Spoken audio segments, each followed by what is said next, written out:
All right, first and foremost, I want to thank everybody for coming out.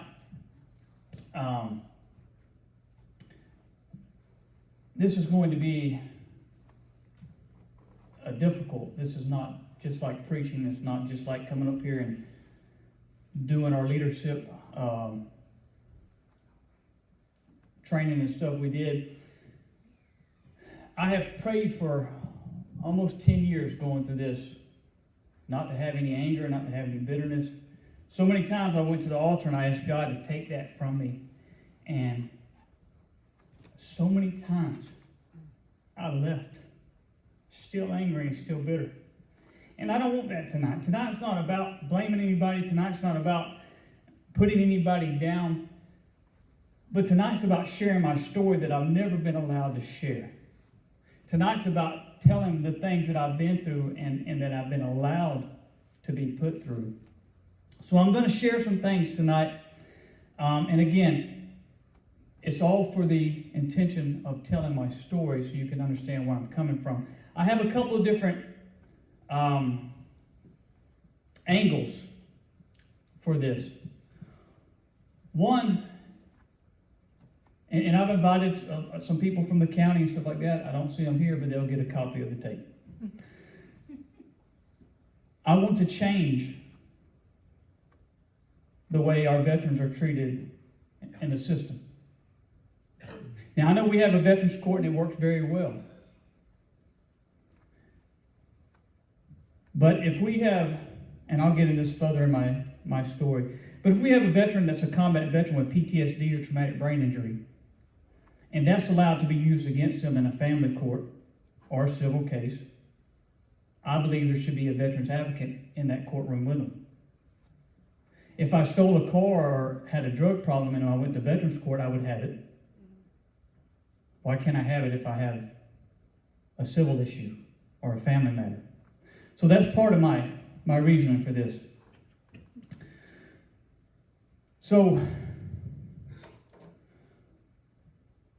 starting out in John, chapter 18, verse 37, I'm sure we all heard the Easter story, but when Jesus was standing before Pilate, before he turned him over to be crucified, Pilate was asking, they say you're a king, are you a king?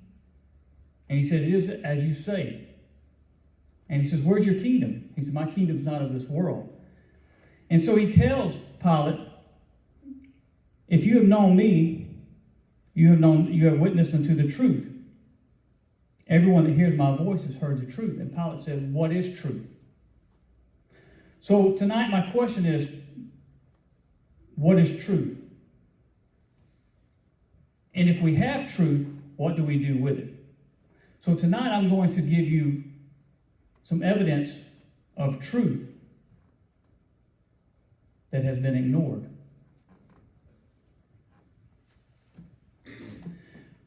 So first I want to thank you for coming. We have the Honorable Judge Dickey and some of my brothers and sisters from the Marine Corps League.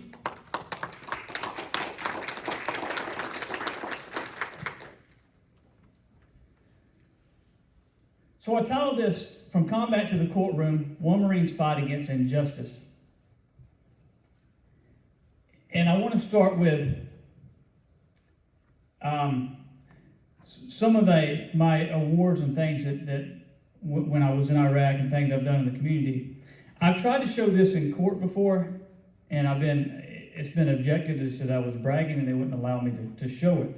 But I believe if we're going to judge a person, we have to know their character. Now, I know if you know me, then you know me. But I want to show some of the things that I've done in the community and who I'm about, because I believe that's important. And, you know, I guess for some people it's not easy to stand up and brag on themselves. I don't have that problem. So if they held a parade for being humble, I'd be out there with my float. So that's just me. Will you go ahead and...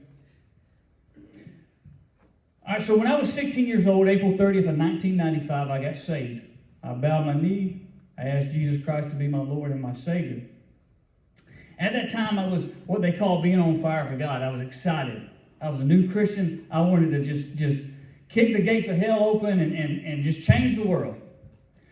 Well, being young, uneducated, no Bible college, no one's going to let me preach. So I would go on the side of the roads, and I would stand with my Bible at 16 years old, and I would scream at cars, and I would do all that. Well, somebody invited me, hey, they need some help down at Loaves and Fishes homeless shelter. So I started going down to Loaves and Fishes homeless shelter and feeding the homeless, and they said, hey, will you preach for the guys on Sunday? They have a chapel there. So I started doing that at 16. Then someone invited, I had a guy that went with me, played the guitar, and he sung, and they said, will you go over to Homestead Village over on Pine Forest Road and preach and sing to those guys? And so we went over there, and at 16, I didn't know what Alzheimer's was. But Homestead Village is an Alzheimer's inpatient place. So when we went over there for the first time, I saw people laying in hospital beds and wheelchairs and stuff like that. And again, I didn't know I was ignorant. I didn't know what Alzheimer's was. And so we would sing songs. They requested like Amazing Grace and How Great Thou Art, and even like Camp Down Races. And, they went way back. And I remember the first time I went, because I was so passionate about God using me. The whole time I'm looking at these people in the wheelchairs and laying in the hospital beds, I'm praying under my breath, God, I want to see a miracle. I want to see you work. Use me. And I was standing over in the corner, and I was very disappointed, and I was sulking. I'm 45. I think I still sulk, so I didn't grow out of that. But this nurse came over to me, and she says, son, what's wrong with you? And I said, I wanted to see God move. I wanted to see a miracle. And she said, you see that man in the hospital bed moving his foot back and forth while y'all were singing? I said, yes, ma'am. I figured I'd get a little bit further before I cried. She said, he's paralyzed from the neck down. She said, you see the old couple sitting up there holding hands? I said, yes, ma'am. She said, they're married, but 95% of the time they don't know each other. She said, God is in the small things. You're being the miracle. That's where I got the name, Be the Miracle. It stuck with me from 16 years old. She said, you're being the miracle. That was my first award. They did a write-up on me. And one of the reasons I'm showing that is because, one, my character hasn't ever changed from that time. My whole adult life, I have served my country and my community. Will you go to the next picture, please? In 2005, I joined the Champions of Honor. Chuck Brewster, he's a retired Secret Service agent. And it's a men's group that were wanting to be better fathers and better husbands and things like that. I was actually single at the time, so it was a little weird, but great learning. But that's a letter of recommendation that he wrote for me, talking about how long he's known me and my character and stuff like that. You can go to the next one, please. And that's just a Secret Service badge. Go to the next one. So when I left Pensacola, I joined the Marine Corps. I went to Parris Island, South Carolina, December 5th, 1999. I did what every other Marine does. I went to Marine Combat Training. I went to Camp Geiger. Then I went to my MOS school, was at Fort Leonard Wood, Missouri. Then my first duty station was Cherry Point, North Carolina. And then when I went to Okinawa, Japan for a year. But then when I went to Camp Lejeune, we kept deploying to Iraq. Camp Lejeune was always on a rotation deploying.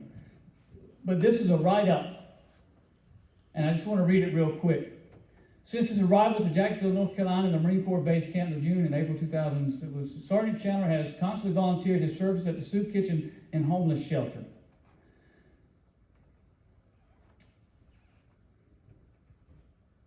Go to the next one, please. So even as a sergeant, I was a company gunner sergeant, and it talks about my first tour in Iraq, I did 150 combat patrols. Will you go to the next one? So, everywhere I went when I was stationed, I got involved in the church. When I was in Okinawa, I was actually a children's minister. And so I always went and looked for God to use me everywhere I went. And I'm not going to go through all. There's a bunch of slides and a bunch of awards. Even this day, I mean, but the point I'm trying to make is I haven't been judged on my character. I've been judged on a lie that's been told about me. And so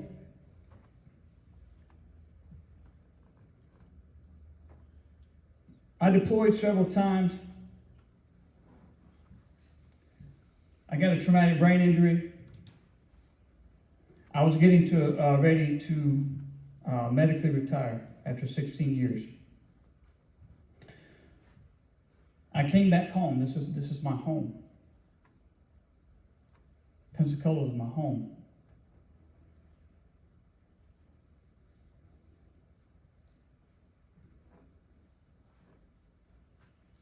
And when I came home,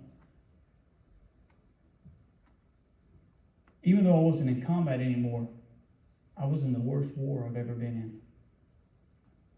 I went through a very horrible divorce. And when I left, it was the first time in my life I stood before a judge. First time.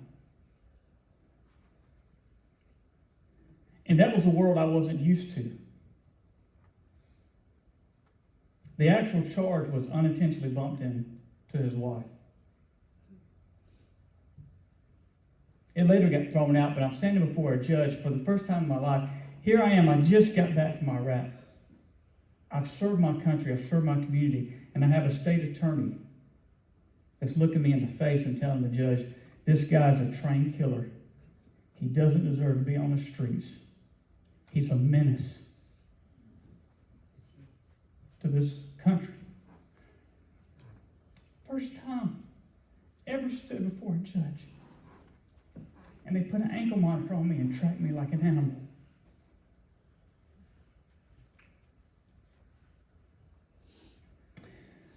At that time, they didn't have a veterans court here in Escambia County. So they put me in mental health court because I had PTSD. That's where I met Judge Dickey.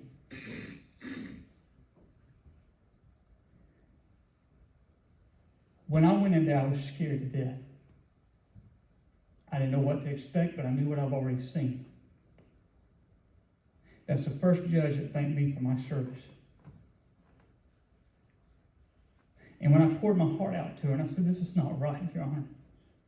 I'm an innocent man. This is not right. I said, who changes this system? I don't know if you remember that or not. But she said, maybe you do. Here we are 10 years later, I'm trying to change it. And I want you to understand, listen, I'm not coming with a malice heart. I'm not coming to bash. I believe in the law enforcement. I believe in our system. There's things that needs to change. I believe that as well. But I believe in the judicial system. I support our law enforcement. I support those things. Up until this point in time, I believed if you were in jail, you deserve to be there. That was my mindset. I did not start a jail ministry until I went to jail because I thought they deserved to be there.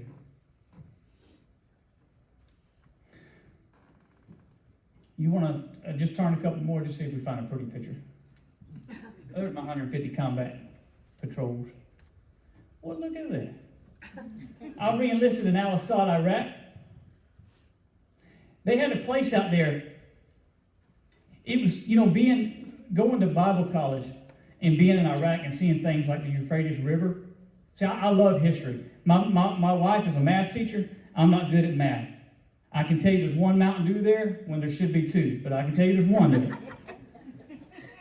But history, I love history. I love watching old movies. I love watching how America was made. I love history. And so there was a place in the middle of the desert where water was flowing. And it was blocked off, as they called it, a holy site. They called it Abraham's Oasis. And they said it's where Abraham used to bring his cattle and get water. So I don't know how true that is, but they believe it, and they have it blocked off as a holy site. Well, normally when you re-enlist, you get to do kind of what you want. So there's guys that have skydiving, they're dressed blues and re-enlisted in the pictures. There's guys that were in the scuba and they were underwater doing the thing. So I said, I want to go to Abraham's Oasis. That's where I want to do my re-enlistment. But we couldn't get it approved because they said it would cause a holy war. I thought I was worth it. The command didn't. So there's me re-enlisting. 2 days later, because they give me there's mine. I was blown up, sorry. There's my, 2 days later, so I got a bonus. It was like $23,000. It's tax-free because combat zone and all that. First bonus I ever got in the Marine Corps. And so I'm happy. It's sitting in the bank. They already told us, and we were back to back. So the unit that replaced us when I was in Fallujah, we came back and trained and they were so short-handed, we went and replaced them. So we're back to back. We just came home and went right back. And we're getting ready. We know we're going again.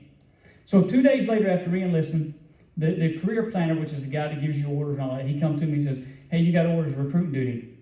Not me.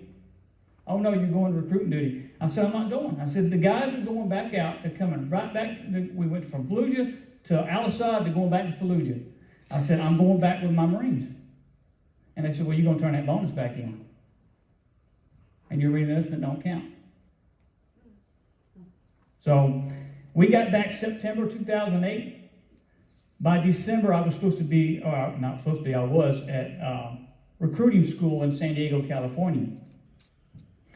Now, I realized very quick, because if you can tell, I can't sing, I can't play an instrument, I can't read a tape measure or barely swing a hammer, but brother, I can talk.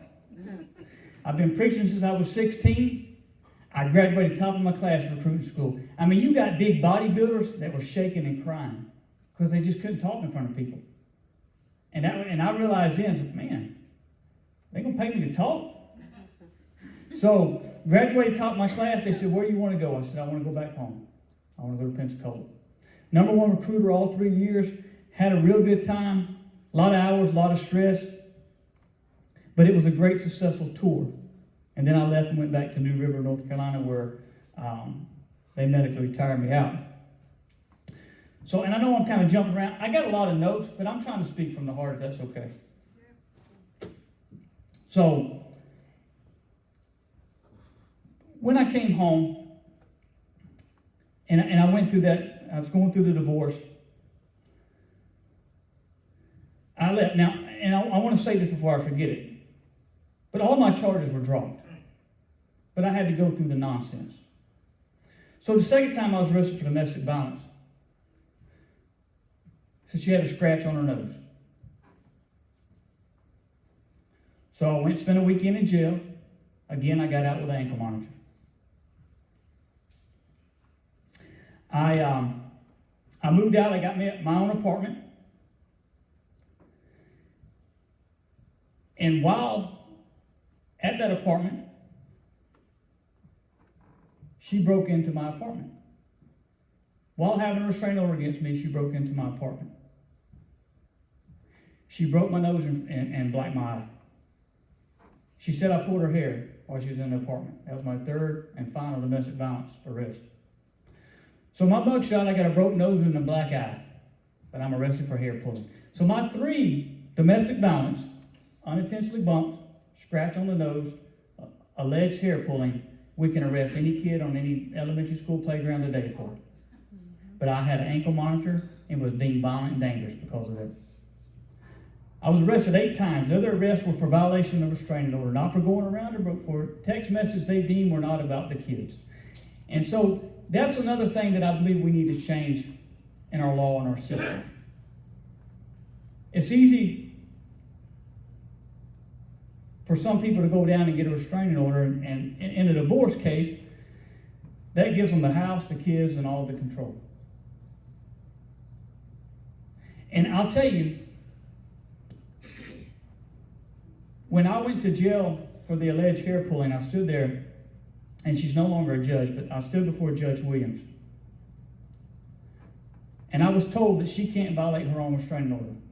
That when she kicked in my door, I should have left. Yeah, crazy, right? I thought so. So, and I explained, I said, well, maybe she's misunderstanding. I said, this is not the house that we lived in together. I'm the only one on this lease. I moved out, this apartment I got, it doesn't matter. If you see her at Walmart, you got to run. If she goes in your house, you got to run.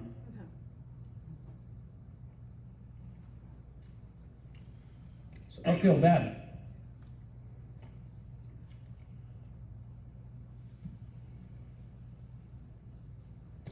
So I went through a lot of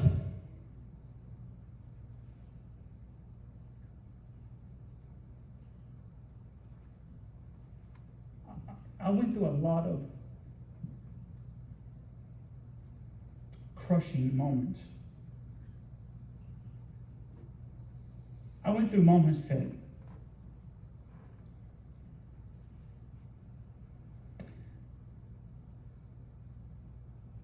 when I got real low, I'm going to be careful what I say on video.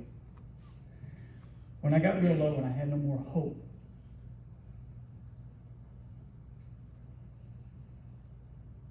and I attempted to leave this world, Dave Glassman with the Marine Corps League, I put his kids in the Marine Corps. One of his kids is a cop in the Pensacola Police Department. He heard about it. He had been trying to get me to join the Marine Corps League. He knew what I was going through because he'd seen some of my posts on Facebook, and he was trying to reach out to me. But I didn't want to talk to nobody. I'd spend weeks in the bed. I wouldn't get out of bed. My depression had me 100%. I tell people today I have PTSD, but back then PTSD had me. Dave Glassman came and found me, and he had the application for the Marine Corps League in his hand. And I don't think, that's probably the only time I've ever seen the man angry.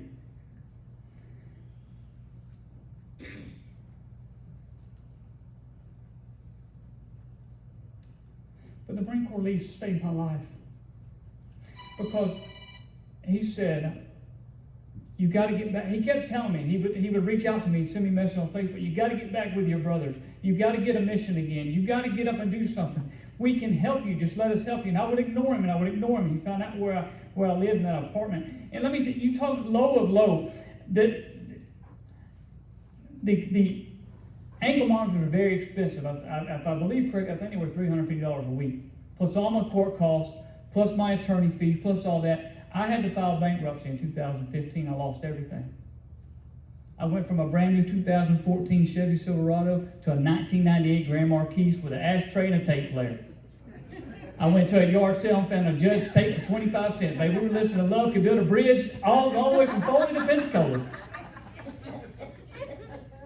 But when he came to my apartment, I had a mattress in the bedroom. I didn't have a bed, just a mattress. I didn't have nowhere to sit in the living room. When I got to see my kids every other weekend, I had nothing for them.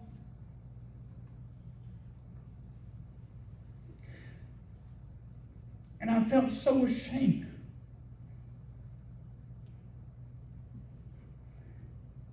I was a staff sergeant. If we keep going and seeing the awards, I got an award. That's my ID badge. Anyway, working with EOD, the bomb squad, but I got an award in there for training 185 Marines right there.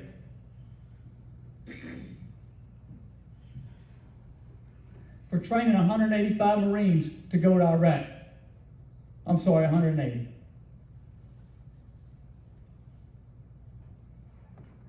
And I mean, I was somebody. I had respect, I had honor. And now I'm standing in a courtroom. And I got a state attorney that's never even served in the Salvation Army, much less any kind of military branch, telling me I'm a monster.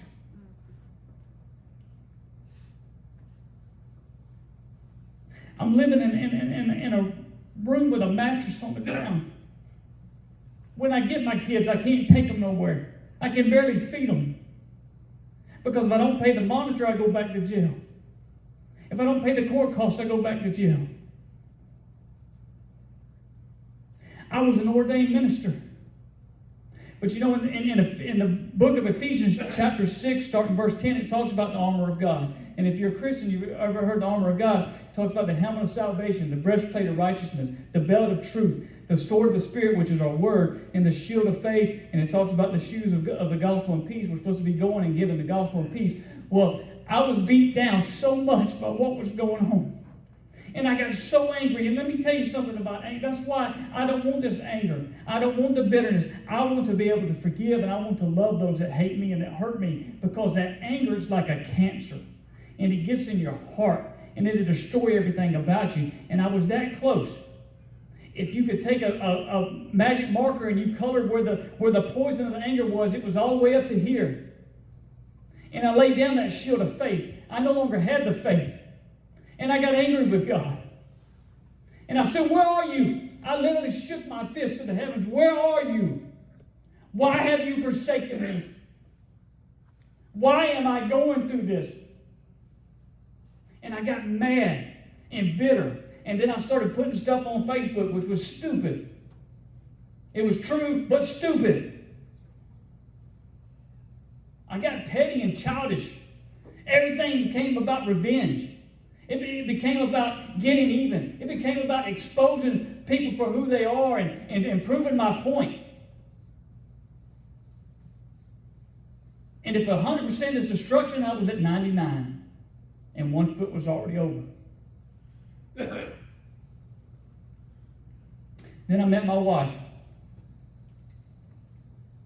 8 years ago. It ain't been easy with that woman. When I met her, I was still in the heat of all this. My kids were very little. I can't remember. It's like 5 and 6. I was still in the heat of all this. And I used to carry this binder around with me because it was very important that people knew who I was. That was very important to me. I know we're not supposed to care what people think, but I do. And it was very important to me that people knew I didn't do these things I was accused of. Because at that point in time, if you Google my name, you saw all my mug shots. Now if you Google my name, because I've done it, that's how humble I am, you see Angels in Our Midst. You see Be the Miracle. You see Bush Street Church. You see Bring Corday. You see all this stuff. To look for my mugshot, you actually, I shouldn't even say this because then you're going to do it. But you got to go to the Escambia County Jail View. You can't just Google it anymore. So I was embarrassed about that. To be honest, if I was sitting and I was talking to you, the whole time I'm thinking, did he Google my name? Does he know I was in jail? You know, and that was it bothered me so bad. So, man, the traumatic brain jealous. Where was that? You met your wife, your kids were 5 and 6. Thank you. So, when I met Laura, me and Laura's first date, and look, the only way for me, and I promise you, my heart of hearts, I'm not putting anybody down, for me to tell my story, I got to tell you what I went through so you understand where I've come from and the struggle and all. So when I met Laura, one of the first dates we were on, my phone was ringing off the hook. It was the baby's mama drama. Now the restraining order says we're not supposed to talk on the phone because she's in fear for her life. 19 missed calls that night. And she starts texting me. Well, if you're not going to talk to me, I'm going to make sure you are in jail.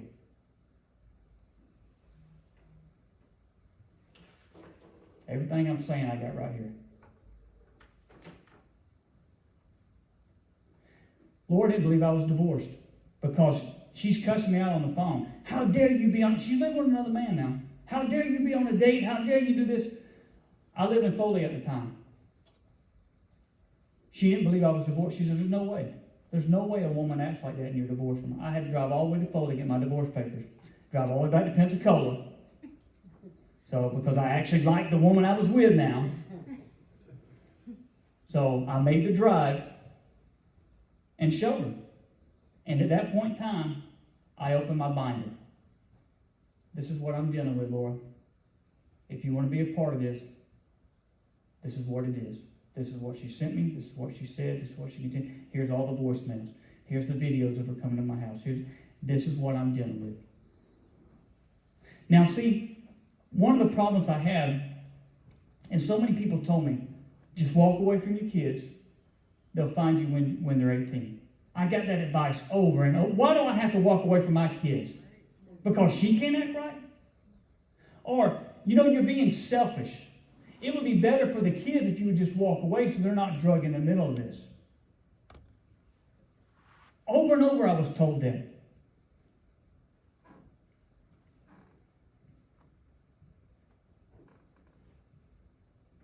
But I couldn't do it. At the time when I met Laura, I only got them every other weekend and 2 weeks out of the summer.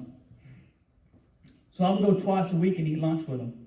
At least twice a week, sometimes 3 times a week. So I could have just 20 more minutes of being a father.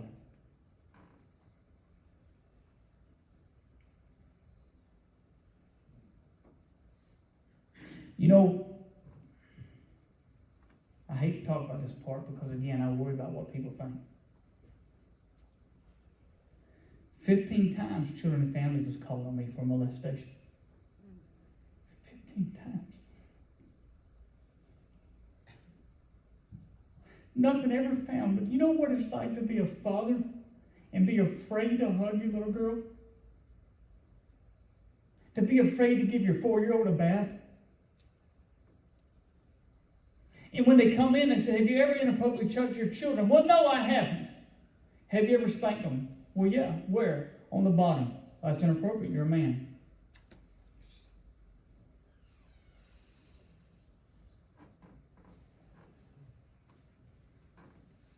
The last time that complaint was made, I gave up overnight visitation. Hardest thing I ever did. I said, okay, I'm not going to see him. We'll just cut that out altogether. I'm not going to see him. It became summertime. I hadn't seen him in a month and a half. We had a court hearing. She brought him to court, dropped him off. Said, you're going to take him. So I called Children and Family and said, if she has an open case against me for child molestation, she dropped the kids off, either she believes it and she's got problems, or she's lying. So they got her for making false claims. Of course, nobody did anything with it, but that was the last time there was a claim on that. It was finally over. But I don't know if you've ever experienced that, but if you could just imagine the turmoil it puts on to go through that kind of investigation. Terrorists over in Iraq, combat has nothing compared to the scars I've gotten from the courthouse, and the scars I've gotten from Children and Families, and the scars I've gotten from her attorney.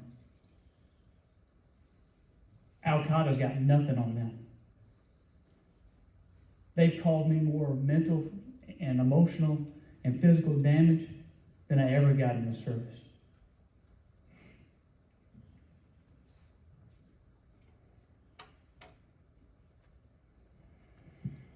I was actually the first veterans that went through Veterans Court here in Escambia County. When they opened up Veterans Court, because it wasn't Judge Bagostan, it was Judge Nickerson. He's retired now. And it is a great program. The problem I had with it was I didn't have a drug problem. I didn't have an alcohol problem. So there was no, the fitting in the mold. And I was kind of bucking the system. And I'll be honest, so I didn't really understand how the system worked. When I signed in for Veterans Court, I was signing the fact of, I'm not fighting this, I'm just going to go through the program, go through whatever you guys want me to do, and that's it. But then I was still fighting it. So I was wrong on that. I didn't actually know how it worked, but I was still fighting, hey, look, I'm innocent, I got this. Nobody wanted to hear it because I was already in there. So,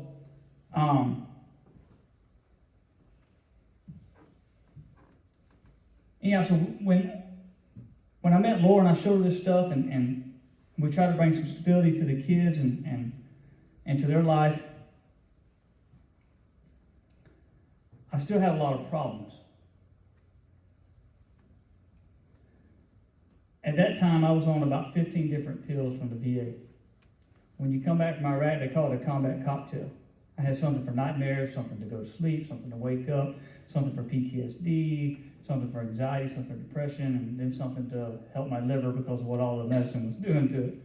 So Laura was a natural person, so vitamins and all that stuff, and so she helped. It took about 2.5 years after I met her, but she weaned me off all that and put me on natural stuff.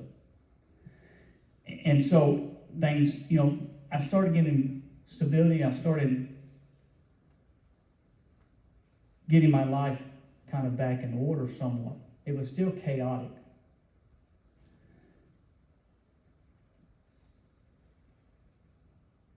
But I still had this anger that was festering.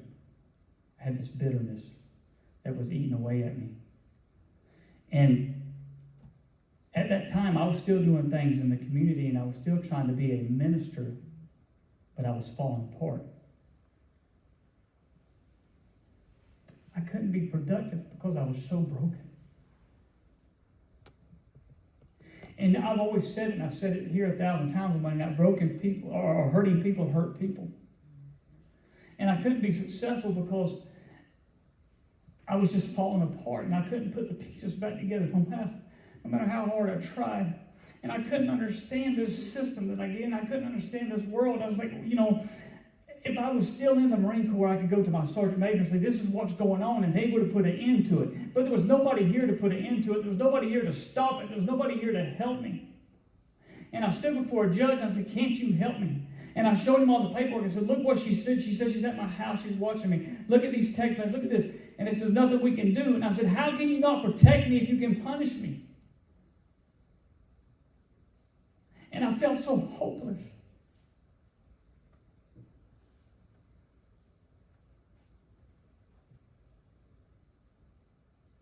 And I couldn't figure out how I went from being a staff sergeant in the Marine Corps. I couldn't figure out how I went from doing all these great things to being nothing. To my life meaning nothing. And I couldn't understand it. I couldn't figure it out. I didn't have the answer. And I would try to pray, but it would be with a lot of anger. It would be with a lot of bitterness. It would be with I already have the answer when I'm asking you.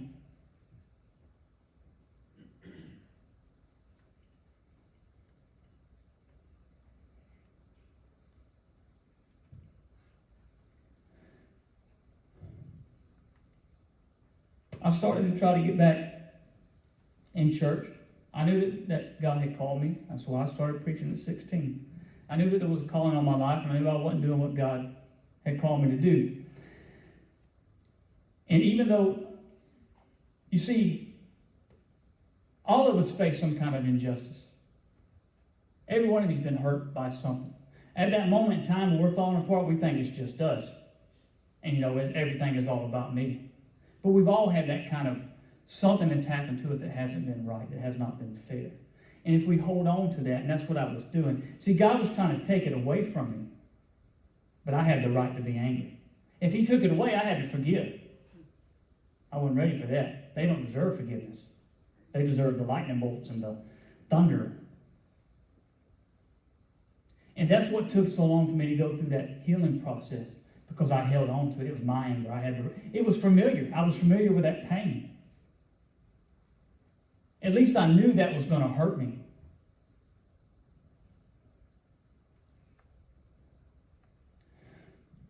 So if you have a chance to speak to my wife, she's got a little bit of an accent. That's not from Georgia. It's actually from Russia. So there's a Russian service at Olive Baptist that they do.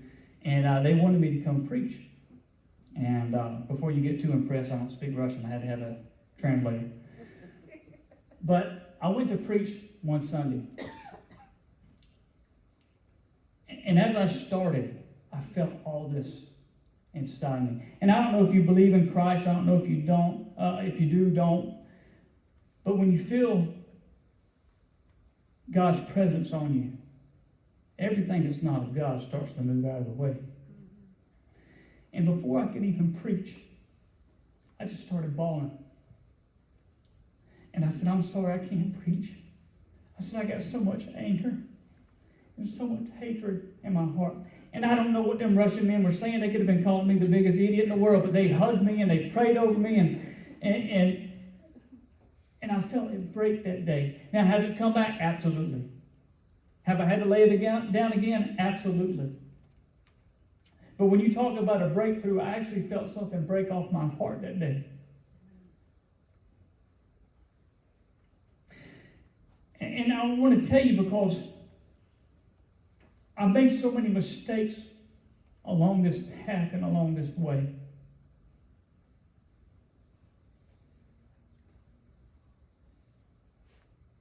And I didn't know how I was going to approach tonight. I was even telling Laura, I don't know if I'm going to record this. I don't know what to do. I came here at 3:30 and started praying. I've been here since 3:30. I said, I don't want this to be an angry thing. I don't want to be that I'm bashing my ex thing. I don't want to be, but I have to tell my story. And how do I tell my story without saying some of the things I've been through? And even up until the 6:30 when we're doing the prayer, I'm back there whispering to my wife, I don't know how I'm going to do this. This is the hardest thing I've ever had to speak on.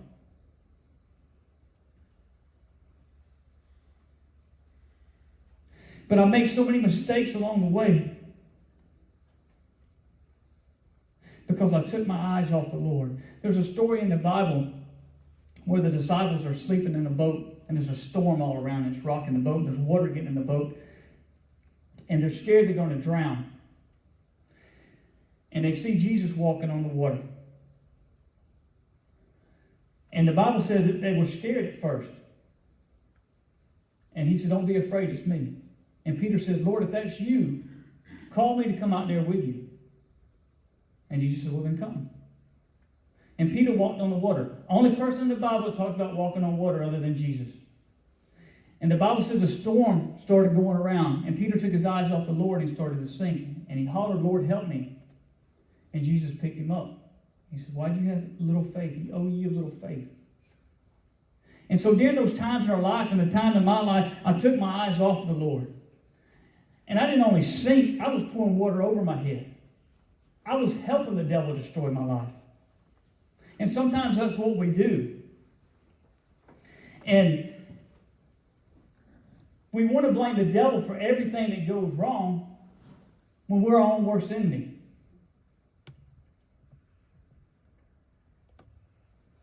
But somewhere along the way, I started to pick that shield back up. That shield of faith. And I remember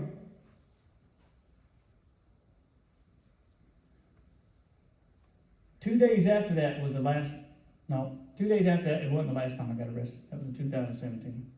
But 2 days after that, I got arrested for a text message. Now, you talking about trying to put your life and all back right with Christ, and then I'm going to jail? And I remember, I don't know his name. He's a black deputy when he arrested me. And I said, and I don't even know why I said it. I said, I don't know how God's going to use this for his glory. And he said, just trust him. As soon as I got to the jail cell, I said, who's got a Bible?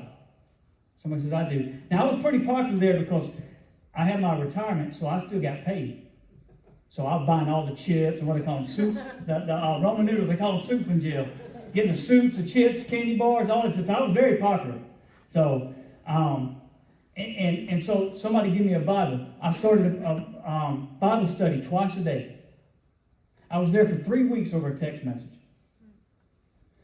So I used to make fun because when I would go down to the veterans court, you had to go every Tuesday morning. When they take you from the jail, I'm shackled like this. I'm like, I said, it's a text message. Why don't you shackle my thumbs? I didn't do that with my feet. The guy's all thumbs. Dangerous thumbs. So 3 weeks I'm in there. Every night, we're in the cell, all these guys. And there were 2 or 3 that didn't participate. But the majority of them hold hands, we pray over our food. Once a day, we'd take that little, I don't know, it's not Kool-Aid, whatever that powder is, and they put it with the water. We would have communion and we would share the bread. Once a day. 15 people got saved and baptized when I was in that jail cell that were under my Bible class or prayer meeting, whatever you want to call it. And the last time I was there, I was getting ready to get out.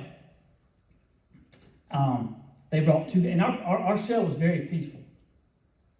They brought two guys in, and they were very rowdy. And I'll never forget it. The guy said, I got to get somewhere. There's something in this cell. There's too much peace in here. I don't know what it is, but I have to leave this cell. I'll never forget that. And for y'all, I don't know if y'all remember, but about 6 months ago, that guy came to church here that said, hey, you were leading the Bible study in jail. Like, not that I ever want anybody to come up to me and say we were in jail together. But he came here with his wife and his family. So God used that moment. And sometimes we have to grow where we're planted even if we don't want to be there. And so I often speak of this. All of my ministries are birthed out of brokenness. Right? So we do all the stuff with the kids because I was a kid that had nothing. So if you really want to sit me down on the psychiatrist's couch, you know why I collect so much Batman stuff? Because nobody could afford a Batman toy for me when I was a kid. If you want to get psychological with it, that's why Laura gets mad that Amazon comes about every other day. I got 2 cabinets full and a box hiding under the stairs of Batman stuff. I have no room for it because that was my favorite superhero, and we couldn't afford it when I was a kid. So I knew what it was like to be a kid without Christmas. So we take care of the kids in the school and the foster care because I don't want them to feel that pain. I know what it's like to be homeless. So we feed the homeless. When someone says, I'm starving to death, I know that feeling. Why do I do the packages for the veterans so they can get their disability rating and all that? Because when I came home, no one showed me how, no one helped me, and I was pushed to the side. You see, in the Marine Corps, when you go to boot camp, they tell you everything at the beginning, right? So they call it getting dressed by the numbers. So, now I know it sounds silly, but our shirt's called our blouse, right? Our cami blouse. So they tell you, put your blouse on now, 5, 4, 3, 2, 1. Put your trousers on, 3, 2, 1. Put your boots on, all that. But when you get out, nobody tells you how to take your uniform off. Nobody tells you how to come home. And when your world is falling apart, and they said no man's ever left behind, nobody is there to pick you up and carry you unless you find a group like the Marine Corps League. Everything I do is because it was birthed out of my own pain. And so I want to change this for other veterans. There's nothing that's going to change what I went through. There's nothing. There's nothing I speak about today, and I contemplate it. I got, this is just one folder full of, I could pass it around, I could show you, I could do all that. It's not going to do any good, and it's going to be for the wrong reason. But my point tonight is nothing is going to change what I went through, but I can change it for somebody else. And that's what we're supposed to do. You know how God gets glory in your pain? You change it for somebody else. If you've been sexually abused, get the help you need, pray to God for it, and then start a committee to help somebody else that's been through it. If you've been homeless, help the homeless. You've been an addict, get clean and help another addict. I often say God blessed me through my own stupidity. Because there's a lot of times I've been very stupid, but God has never given up on me. And so part of this message, what time are we at? All right, we're almost there.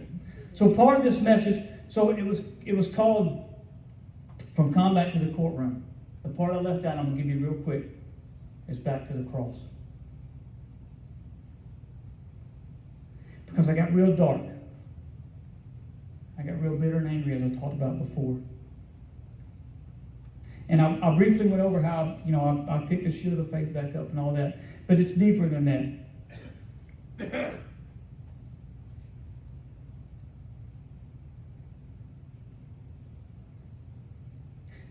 I started coming here 3 years ago. And shortly after I took the position of the associate pastor. I was still going through a lot of these battles. Anybody that was in this church can tell you, they have all the pastor staff sit up here. Every service, I'll be on my knees. weeping, beating the floor. Where are you, God? Where are you, God? I'm a pastor. I'm an ordained minister. And I'm questioning, where are you, God? I felt so ashamed. I felt like such a hypocrite. I can tell you all about how God can change your life, and I didn't believe it for myself. I was so low. I didn't think I'd ever recover. I even got guys, in fact, Dottie went on that trip with us when we went to Gainesville. Dottie said, I remember when you joined the Marine Corps League in 2015. Man, you changed. You're so happy now. And I love when people say, but I didn't know how miserable I was. You can't see it when you're in your own funk. I didn't know it.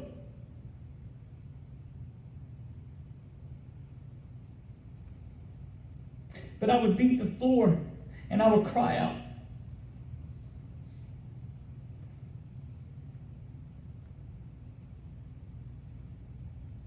I debated if I was going to do this or not. Only a few of you understand. So,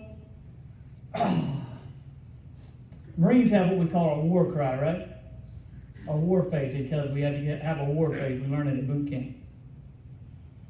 I found one for spiritual reasons.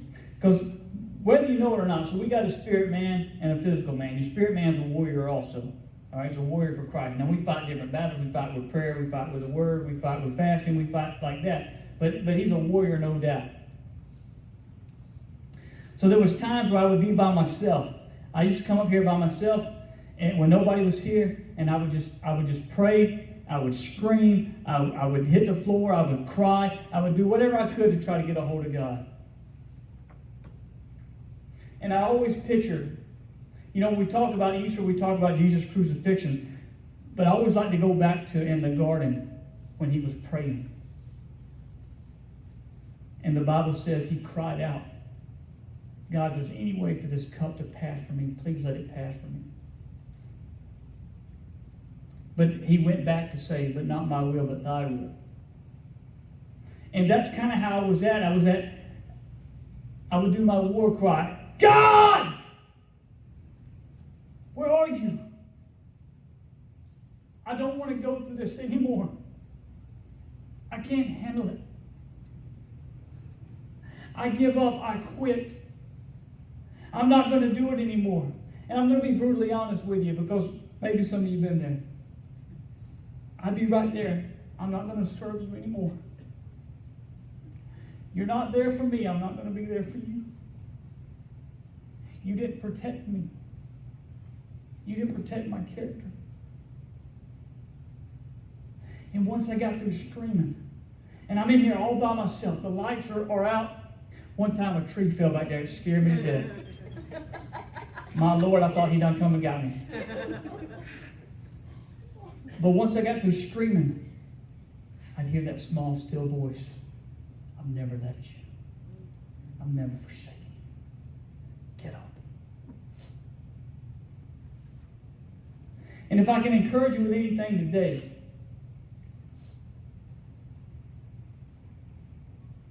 I'll be honest, I think this message was kind of all over the place. I don't know if it was good or bad. But if I can leave you with anything today, we're not promised that every day is going to be easy. We're not promised that we're not going to go through things.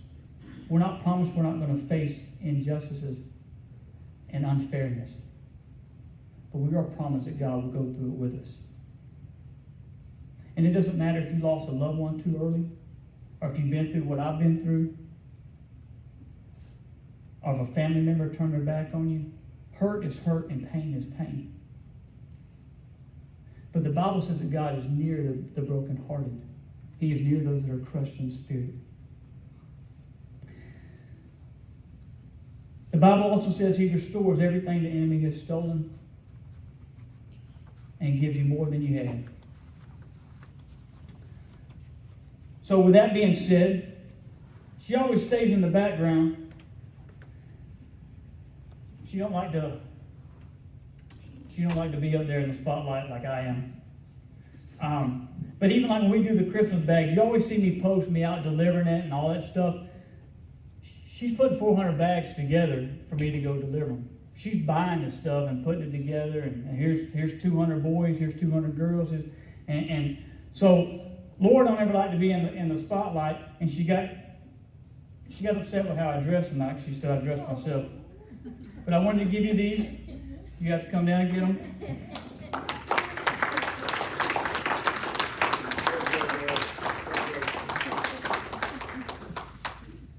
So when the Bible says that God restores everything that was stolen, I got a better house, better spouse. I lost my truck. Like I said, when I filed for bankruptcy, you see that big black truck out there? Newer and better. So,